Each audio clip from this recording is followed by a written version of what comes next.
எல்லாம் உள்ள ஸ்ரீ மகா கணபதியே போற்றி போற்றி, என் தாய் தந்தையரே போற்றி, என் குருமார்களே போற்றி, ஜோதிட சொந்தங்கள் அனைவருக்கும் அடியனுடைய அன்பு கலந்த வணக்கங்களை தெரிவித்துக் கொள்கிறேன்.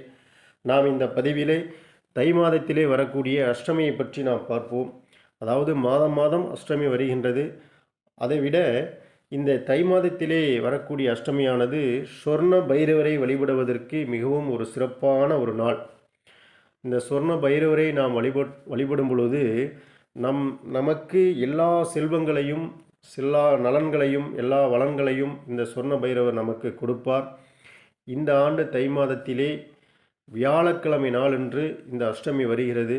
வியாழக்கிழமை என்றாலே குரு பகவானுக்கு உகந்த நாள். குரு பகவான் என்றாலே பொருளாதாரத்திற்கும் பண விஷயத்திற்கும் நிறைந்த செல்வத்திற்கும் அந்த குரு பகவான் அதிபதி.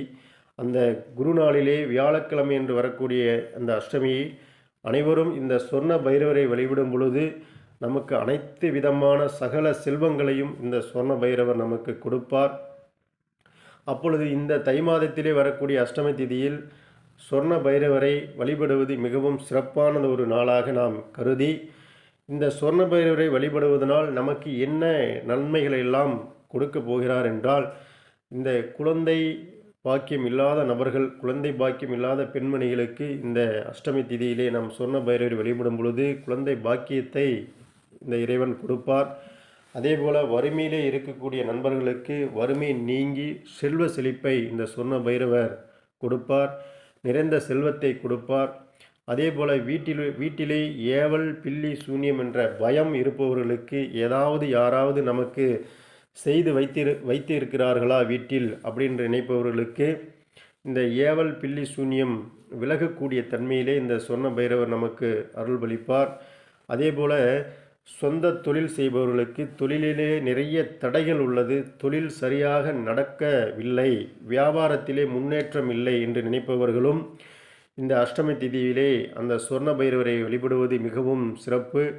அதேபோல் வீட்டில் தேவையில்லாத செலவுகள், எதற்கு செலவு ஆகின்றதே என்று தெரியாத முழித்து கொண்டிருப்பவர்களுக்கு வீண் செலவுகளையும் வீண் விரயங்களையும் இந்த சொர்ண பைரவர் தடுத்து நிறுத்துவார். வீண் விரயங்கள் ஆகாமல் பார்த்து கொள்வார் இந்த சொர்ண பைரவரை வழிபடும் பொழுது.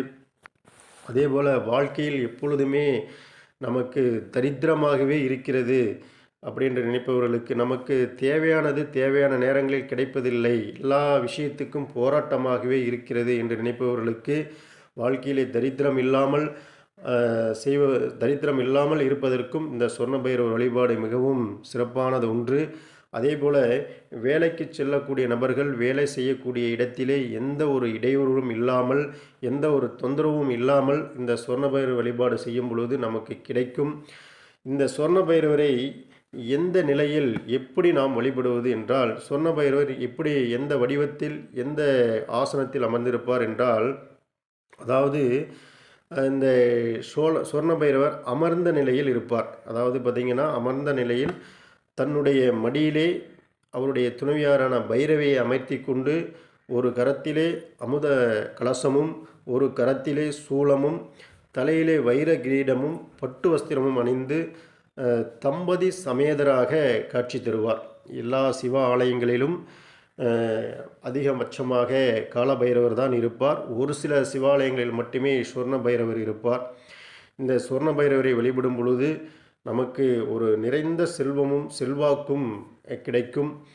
அதேபோல் வாழ்க்கையில் எப்பொழுதுமே கஷ்டங்களை மட்டுமே அனுபவித்து கொண்டிருக்கக்கூடிய நண்பர்கள் இந்த ஒவ்வொரு மாதமும் வரக்கூடிய அஷ்டமி திதியிலே நம்ம சொர்ண பைரவர் வழிபடும் பொழுது எல்லா செல்வங்களும் கிடைக்கும். அதிலே முக்கியமாக செவ்வாய்க்கிழமை மற்றும் வெள்ளிக்கிழமை இந்த நாட்களிலே வரக்கூடிய அஷ்டமி திதியை வழிபடும் பொழுது நமக்கு அனைத்து சகலவிதமான செல்வங்களும் நமக்கு கொடுப்பார் இந்த சொர்ண பைரவர்.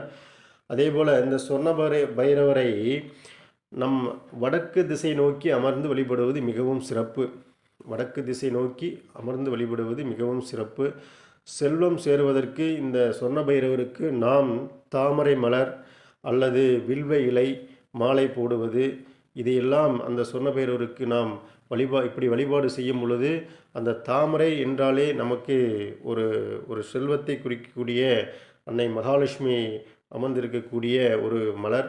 அந்த தாமரை மலரை அந்த சொர்ண பைரவருக்கு நாம் சாற்றி வழிபடும் பொழுது நமக்கு அனைத்து விதமான செல்வ சம்பத்துகளும் நமக்கு கிடைக்கும். அதேபோல் அனைவரும் இந்த தை மாதத்திலே வரக்கூடிய அஷ்டமி திதியிலே சொர்ண பைரவர் வழிபாடு செய்து அனைத்து விதமான சகல சம்பத்துகளும் பெற்று வாழ்விலே எல்லா வளமும் நலமும் பெற்று வாழ வேண்டும் என்று வாழ்த்தி வணங்குகிறேன். நன்றி, வணக்கம்.